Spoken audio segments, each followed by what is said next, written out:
Nasawi ang isang guro sa loob mismo ng eskwelahan habang nasa observation class. Ayon sa teachers group, posibleng na-stress ang guro para sa performance evaluation.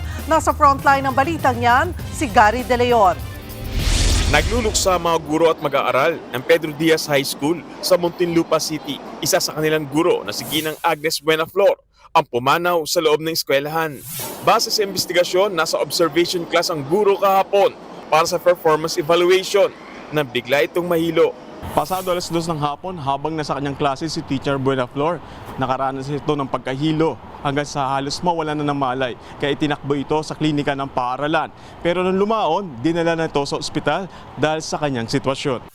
Sa pahayag na inilabas ng School Division Office ng DepEd Muntinlupa, sinubukan daw ng paaralan na bigyan muna ng first aid ang guro bago tuluyang itakbo sa ospital. Pero kalaunay, binawian din ito ng buhay.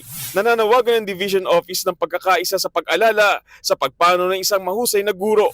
Tumanggi na magbigay ng pahayag ang pamunuan ng paaralan. Tiniligsa naman ng Teachers Dignity Coalition ang ganitong class observation dahil stressful daw ito para sa mga guro. Hindi rin kami totally just class observation.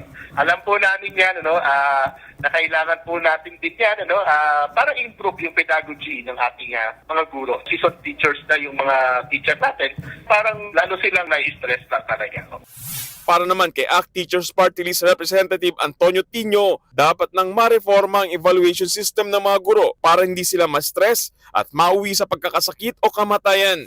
Sa ngayon, humingi muna ng privacy ang pamilya ni Buenaflor. Patuloy naman ang investigasyon ng Muntinlupa Police para matukoy ang sanhi ng biglaang pagpano ng guro. Nagbabalita mula sa frontline, Gary De Leon, News 5. Mga kapatid, Cheryl Hosing po. Maging maalam at may pakialam sa mga napapanahong issue at headlines. Mag-follow at mag-subscribe na sa social media pages ng News 5.